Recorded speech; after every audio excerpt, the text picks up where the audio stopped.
Joe Rogan and Spotify, his publisher and financier, they have one of the biggest platforms in the country. So when he puts out misinformation, it is a problem. Like, here's a perfect example from just the other day. Someone is in that whole race and running for president or vice president, and then the race is over and they realize that person was a liability, so they cut them off. And, then that person goes wacky, like Tim Walz. That's right. Did you see where he had a "fuck Trump" shirt on? Yeah. And he's dancing and going down an elevator? This is weird. This is honestly like, it's like a Gordian knot of stupidity here. Sam Seder tears into Joe Rogan for casually spreading misinformation on one of the biggest platforms in the country.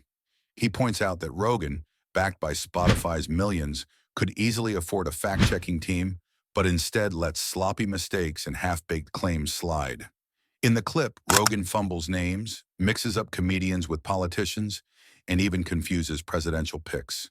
The real issue, he argues, is that when someone with Rogan's reach spreads falsehoods, even the benign stuff, it ripples across society and fuels a culture of misinformation. It has to be real. Jamie, come on, man. Jamie's compromised. Look at him dancing.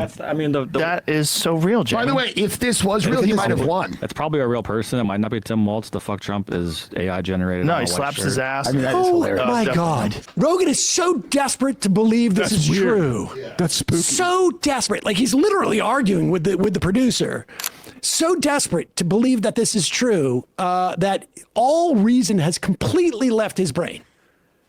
But it also turns out like it's literally labeled AI generated. There's another clip. This has nothing to do with politics, but it does have to do with misinformation. Gemini, I forget what mission it was a spacewalk. So there's an image of him that was in training, and he's got the suit on and the wires, and he's working with the spacesuit that you use when you're actually in outside of the capsule or whatever the fuck they call it. And what they did was, from the training mission, they just blacked out the exterior of the same photo and reversed it. Rogan's been recycling another conspiracy theory for years. NASA faked spacewalk photos. Here's his claim. Astronaut Michael Collins was supposedly shown in space, but NASA actually took a training picture, blacked out the background, flipped it around, and tried to pass it off as a real spacewalk. Sounds like a smoking gun, right? Wrong. Sam spent less than 10 minutes looking into this and found the actual source. The photo came straight from Collins' autobiography, Carrying the Fire. Collins himself explained, there were no photos of his spacewalk because of a camera malfunction, so the picture was added later as a graphic. NASA never pretended it was real. That's it. Case closed. But Rogan has been pushing this same bogus story since at least 2007. That's over a decade of repeating a lie that could be debunked with a quick Google search. Rogan is curious, sure, but only about half-baked conspiracies. When it comes to actual truth, he's not just lazy, he's intellectually allergic to checking his own claims. And here's the kicker. Rogan could easily solve this. He's filthy rich. He could hire a small fact-checking staff tomorrow. Pay someone $200,000 a year to go through every episode and flag the BS. That's couch cushion money for him.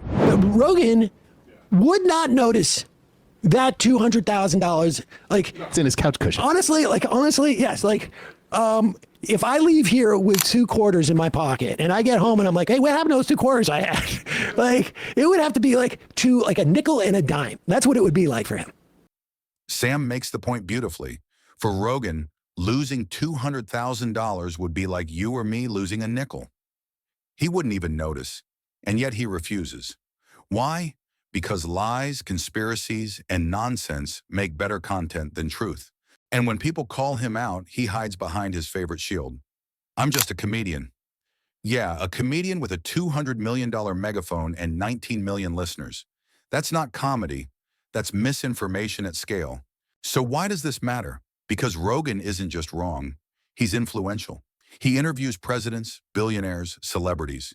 He shapes how millions think about politics, science, and medicine. When he repeats garbage, from AI memes to NASA conspiracies to dangerous vaccine lies, he spreads distrust. He encourages his fans to believe the government is always lying. He normalizes paranoia as entertainment. And in a society already drowning in misinformation, that's gasoline on the fire. If you had a shred, like the slightest shred of integrity, or the slightest shred of like responsibility, society has, my audience has paid me, through Spotify and other mechanisms, $500 million, maybe more. Don't you feel like at one point during the course of the day, you'd be like, I sort of have a responsibility. He doesn't care. And maybe he actively is just like, I'm going to spew this stuff and I got the cover. I'm a comedian. Anybody who listens to me needs to have their head checked. Sam nails it. Rogan doesn't care about the truth. He cares about clicks, views, and content, and that's why he keeps recycling the same conspiracies year after year. Joe Rogan isn't the curious guy. He's the king of lazy conspiracies. He's a man too rich to Google, too powerful to be responsible, and too cowardly to admit when he's wrong.